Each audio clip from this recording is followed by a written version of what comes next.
இங்கே பாருங்க, புதுசாக தக்காளி பூ வச்சுருக்கு. தக்காளி ஃபுல்லாகவே பழுத்துருச்சு. ஆனால் சைஸ் வந்து இவ்வளோ தான். பெங்களூர் தக்காளி இவ்வளோ தான் வரும் ஆக்சுவலாக. நம்ம இதை வந்து இப்போ அவ்வளோதான், இதை எடுத்துருவோம்.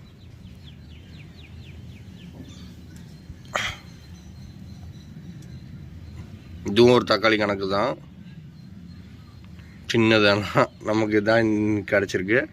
அப்போ வேறு இதெல்லாம் பழுக்க ஆரம்பிச்சிருக்கு இன்னும் நல்லா.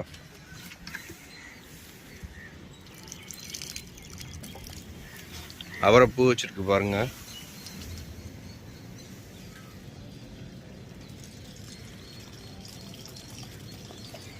பார்க்குற எல்லாரும் ஷேர் பண்ணுங்கள், சப்ஸ்கிரைப் பண்ணுங்கள், மறக்காமல் லைக் பண்ணுங்கள்.